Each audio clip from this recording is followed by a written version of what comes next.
என்னிடம் ஒரு ஏக்கர் பரப்பளவில் மல்பரி தோட்டம் உள்ளது. இந்த பயிர்களுக்கு தற்போது ஒரு வருடம் ஆகிறது. நான் வேர் வளர்ச்சிக்காக அபிமான் தயாரிப்பை 200 லிட்டர் தண்ணீருக்கு 2 லிட்டர் என்ற அளவில் கலந்து மாதத்திற்கு ஒரு முறை, அதாவது ஒவ்வொரு அறுவடைக்கும் ஒரு முறை பயன்படுத்தி வருகிறேன். இந்த கலவையை பயன்படுத்திய பிறகு பயிர்களின் இலைகள் மிகவும் பசுமையாகவும் செழிப்பாகவும் வளர்ந்து வருவது தெளிவாக காணப்படுகிறது. இந்த தயாரிப்புகளை தொடர்ந்து பயன்படுத்தி வருவதால் என் பயிர்களின் வளர்ச்சி மிகவும் மேம்பட்டுள்ளது. வணக்கம் விவசாய நண்பர்களே, என் பெயர் வருண்குமார். நான் பெங்களூரு தெற்கு மாவட்டத்தில் உள்ள தொட்டசதனஹள்ளி கிராமத்தைச் சேர்ந்தவன். நான் கடந்த ஒரு வருடமாக ஏபிகேஎஸ் ஆர்கானிக்ஸ் நிறுவனத்தின் தயாரிப்புகளை பயன்படுத்தி வருகிறேன். முதலில் இந்த நிறுவனத்தை இன்ஸ்டாகிராம் சமூக ஊடகத்தின் மூலம் அறிந்து கொண்டேன்.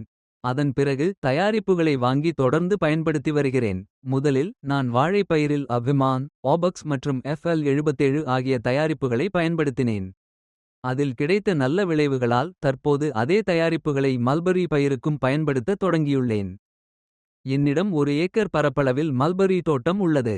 இந்த பயிர்களுக்கு தற்போது ஒரு வருடம் ஆகிறது.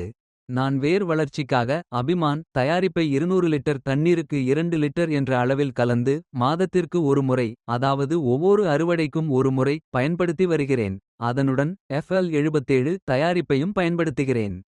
மோர் மற்றும் எலுமிச்சை சாற்றை ஒன்றாகக் கலந்து அதில் 250 மில்லி FL77 சேர்த்து மாதத்திற்கு 2 முறை பயிர்களுக்கு தெளித்து வருகிறேன். இந்த கலவையை பயன்படுத்திய பிறகு பயிர்களின் இலைகள் மிகவும் பசுமையாகவும் செழிப்பாகவும் வளர்ந்து வருவது தெளிவாக காணப்படுகிறது. இந்த தயாரிப்புகள் மனிதர்களுக்கும் பயிர்களுக்கும் மண்ணிற்கும் முழுமையாக பாதுகாப்பானவை. எந்தவித பாதிப்பும் இல்லாமல் பயன்படுத்தக்கூடியவை. இந்த தயாரிப்புகளை தொடர்ந்து பயன்படுத்தி வருவதால் என் பயிர்களின் வளர்ச்சி மிகவும் மேம்பட்டுள்ளது. இலைகளின் எடை அதிகரித்து நல்ல மகசூல் கிடைத்து வருகிறது. மொத்தத்தில் இந்த தயாரிப்புகள் பயிர்களுக்கு மிகவும் உகந்த மற்றும் பயனுள்ளவை.